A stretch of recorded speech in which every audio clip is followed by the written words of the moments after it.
अस्सलाम वालेकुम दोस्तों, सोच दे सफर ਦੇ ਨਾਲ ਡਾਕਟਰ ਫਰੀਦ ਤੁਹਾਡੀ ਖਿਦਮਤ 'ਚ ਹਾਜ਼ਰ ਹੈ। ਤੇ ਦੋਸਤੋ, ਅੱਜ ਅਸੀਂ ਇੱਕ ਗੱਲ ਕਰਾਂਗੇ, ਇੱਕ ਜੁਮਲੇ ਤੇ ਗੱਲ ਕਰਾਂਗੇ ਜਿਹੜਾ ਤੁਹਾਡੀ ਜ਼ਿੰਦਗੀ ਬਦਲ ਸਕਦਾ ਹੈ। ਔਰ ਉਹ ਜੁਮਲਾ ਇਹ ਹੈ ਕਿ ਮੈਂ ਆਪਣੀ ਜ਼ਿੰਦਗੀ ਵਾਸਤੇ ਖੁਦ ਜ਼ਿੰਮੇਦਾਰ ਹਾਂ। ਯਾਨੀ ਕਿ ਤੁਸੀਂ ਆਪਣੀ ਜ਼ਿੰਦਗੀ ਦੀ ਜ਼ਿੰਮੇਵਾਰੀ ਆਪਣੇ ਤੇ ਜਦੋਂ ਲੈ ਲੈਂਦੇ ਜੇ ਨਾ, ਇਹ ਫਿਕਰਾ ਤੁਹਾਡੀ ਜ਼ਿੰਦਗੀ ਬਦਲ ਸਕਦਾ ਹੈ। ਇਹਨੂੰ ਮੈਂ ਥੋੜਾ ਜਿਹਾ ਵਜ਼ਾਹਤ ਮੈਂ ਕਰ ਦਿੰਦਾ।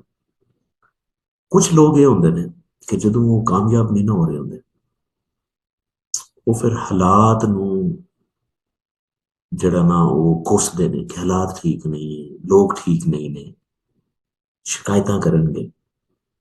ਜਦੋਂ ਉਹਨਾਂ ਦੀ ਇਹ ਨਫਸਿਆਤ ਹੁੰਦੀ ਨਾ ਸ਼ਿਕਾਇਤ ਕਰਨ ਵਾਲੀ, ਤੇ ਫਿਰ ਹੁੰਦਾ ਕੀ ਹੈ ਕਿ ਉਸ ਫੇਲ ਹੋਣ ਤੋਂ ਬਾਅਦ ਉਹ ਦੁਬਾਰਾ ਕੋਸ਼ਿਸ਼ ਨਹੀਂ ਕਰਦੇ। ਉਹਨਾਂ ਨੂੰ ਪਤਾ ਹੈ ਕਿ ਹਾਲਾਤ ਖਰਾਬ ਨੇ, ਕਿਉਂਕਿ ਉਹਨਾਂ ਦਾ ਯਕੀਨ ਜਿਹੜਾ ਹੈ ਹਾਲਾਤ ਤੇ ਕਿ ਹਾਲਾਤ ਠੀਕ ਨੇ, ਯਾਨੀ ਕਿ ਦਾ ਮਤਲਬ ਉਹ ਕੁਝ ਨਹੀਂ ਕਰ ਸਕਦਾ।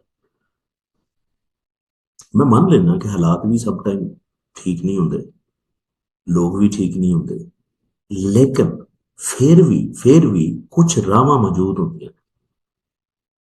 ਤੇ ਲਿਹਾਜ਼ਾ ਉਹ ਲੋਕ ਜਿਹੜਾ ਇਸ ਚੀਜ਼ ਤੇ ਯਕੀਨ ਕਰਦੇ ਨੇ ਕਿ ਮੈਂ ਆਪਣੀ ਨਾਕਾਮੀ ਦੀ ਜਿਹੜੀ ਵਜ੍ਹਾ ਹੈ ਨਾ ਉਹ ਮੈਂ ਹੀ ਹਾਂ, ਤੇ ਫਿਰ ਹੁੰਦਾ ਕਿ ਫਿਰ ਦਿਮਾਗ ਉਹਨੂੰ ਕਿਵੇਂ ਲੈਂਦਾ ਕਿ ਜਦੋਂ ਤੁਸੀਂ ਨਾਕਾਮੀ ਦੀ ਵਜ੍ਹਾ ਆਪਣੇ ਆਪ ਤੇ ਪਾਉਂਦੇ ਜੇ, ਤੇ ਦਿਮਾਗ ਇਹ ਕਹਿੰਦਾ ਹੈ ਕਿ ਮੈਂ ਫਿਰ ਕੋਈ ਹੋਰ ਰਸਤਾ ਅਖਤਿਆਰ ਕਰਾਂ।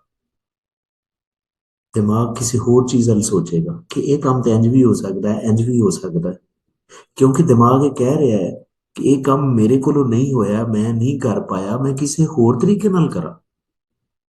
ਫਿਰ ਕੀ ਹੁੰਦਾ ਹੈ ਕਿ ਇਨਸਾਨ ਇੱਕ ਕੰਮ ਕਰੇਗਾ, ਉਹਦੇ ਨਾਲ ਵੀ ਨਹੀਂ ਹੋਇਆ, ਦੂਸਰਾ ਟਰਾਈ ਕਰੇਗਾ, ਤੀਸਰੇ ਤਰੀਕੇ ਨਾਲ ਕਰੇਗਾ, ਚੌਥੇ ਨਾਲ, ਕਿਸੇ ਨਾ ਕਿਸੇ ਤਰੀਕੇ ਨਾਲ ਹੋ ਜਾਣਾ, ਉਹ ਫਿਰ ਅੱਗੇ ਪਹੁੰਚੇਗਾ।